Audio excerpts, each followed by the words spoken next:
That's right. Thank you so much, Brian. Speaking of those kiddos, we want to make sure they're safe this summer, and a lot of them, they have free time. They do a lot of rough-housing, so this morning we've invited a local wrestler to give us some tips on how kids can stay safe. So good morning, Alvaro Riojas. Good morning. Thanks so much for being with us. Well, thank you guys for having me. Absolutely. How can kids stay safe? Because a lot of them like to fight around, roughhouse with each other, but you can end up with a broken arm or something. Absolutely. I mean, I've got children myself. I've got two boys who love to horseplay.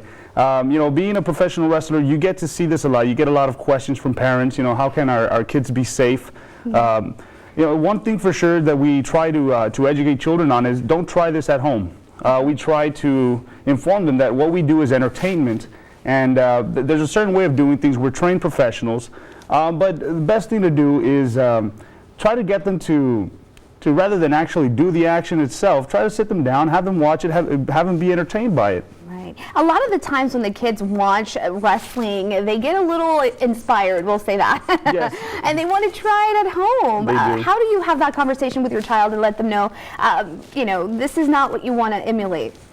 Basically, I mean, children are very easy to influence. Right. So what I try to do is I compare it to superheroes. I mean, we are real life superheroes to the children. We're larger than life to them. I basically compare it, for example, the Man of Steel, Superman. Right. I mean, he flies around. He jumps from tall buildings. He stops trains, locomotives.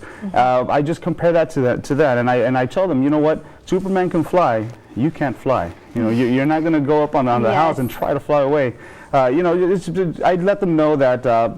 Leave the roughhousing to the wrestlers, right? And you just sit back, relax, and enjoy the show. Absolutely. And so tell us a little bit about your experience. You've been wrestling for some time now. Yes, I've been wrestling for 3 years. I started off here in the Rio Grande Valley with the NWA Wrestling Revolution, and I've expanded. I've gone over to Laredo. I've won championships in Laredo.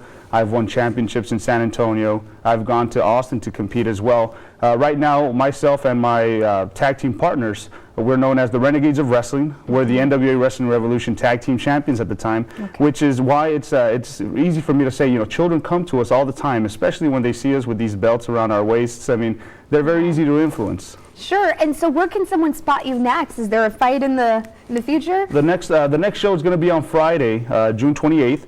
Over at CNL Ray. Show starts at 8 p.m. It's going to be the Renegades of Wrestling against the Dirty South Outlaws. We're going to be defending our championships.